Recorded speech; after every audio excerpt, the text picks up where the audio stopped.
Sin duda el humor es una de las constantes que nutren el alma humana, es algo inherente al hombre.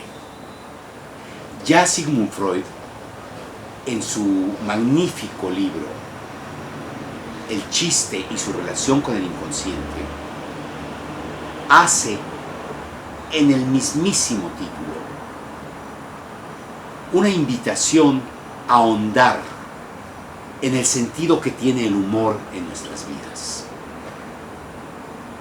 En el marco de la edición del número 1 de la Gaceta Electrónica de la Dirección de Cultura del Ayuntamiento, en esta sección que aparecerá en cada uno de los números subsecuentes, bajo el rubro de entrevista, iniciamos hoy con una de las personas que han llenado nuestras vidas de ese sentido del humor.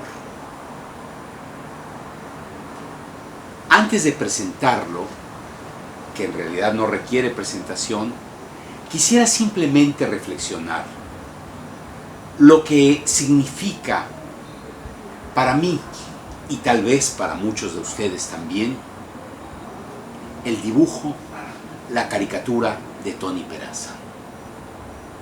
Es algo que no puede pasar desapercibido.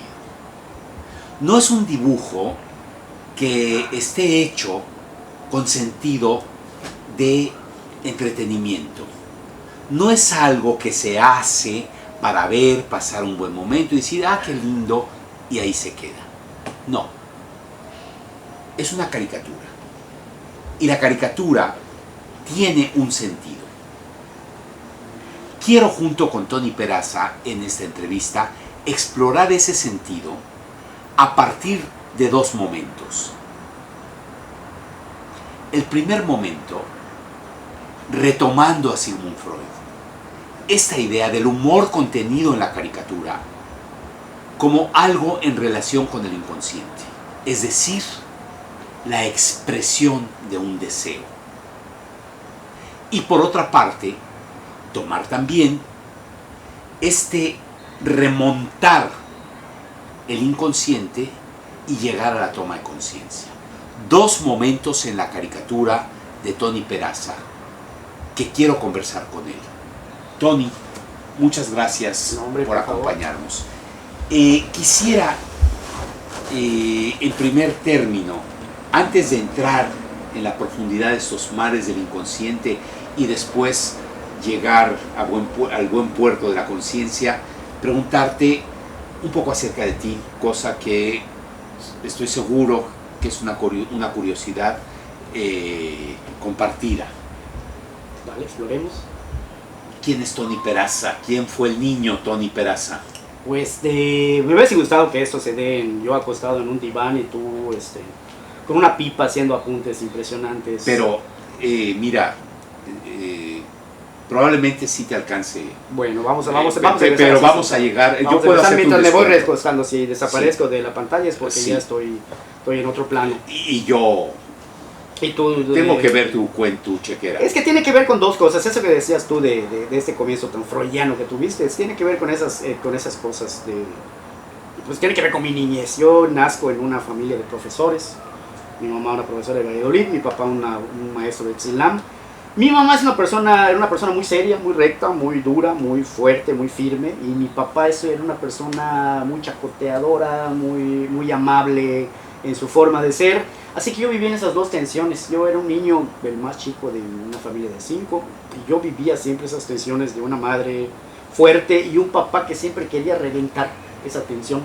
Entonces, mi papá practicaba lo que los yucatecos tenemos como la volada, ¿no? O sea, cuando alguien está diciendo cosas muy sesudas y muy acá, muy intelectuales, alguien viene y dice un comentario que desinfla toda la solemnidad. Y yo creo que por allá va un poco la cosa que yo hago, ¿no? Yo desde que empiezo a hacer mis primeros monos, que los hice en la sala de mi casa, los hice como objetivo principal a mi papá, que había hecho algo que yo consideraba injusto. Hacía yo una caricatura en un papel y la circulaba entre mis hermanos. Y entonces todos se reían de una autoridad que había actuado desde mi punto de vista extraoficialmente. No era para decir, mira qué lindo lo que dices, no, tenía un sentido. Tenía un sentido de que la propósito. gente se burlara de la autoridad a la que yo quería rebelarme o desafiar. Entonces no había nada mejor para mí que mis hermanos estuvieran riendo de esa autoridad. Yo no le gritaba a mi papá cuando él me gritaba, pero sí hacía que mis hermanos y mi mamá misma se pudieran reír de él. Entonces empiezo a descubrir ahí esa pequeña venganza que después yo ya la practico a diario cuando las autoridades, los gobernantes se ponen solemnes, se revisten de esa cuestión sagrada que tienen todos y que no se pueden desprender. Algunos entrevistadores también. También, entonces cuando yo los veo actuar, lo que hago es simplemente rasgar un poco esa burbuja de solemnidad para que la gente común y corriente, que es la jefa de esos gobernantes, se puedan reír de ellos. Entonces yo creo que ahí le diste al clavo, acabamos de buscar un hilo. Un hilo, ahí está, jálalo, un jálalo, hilo conductor, y hacemos una madera.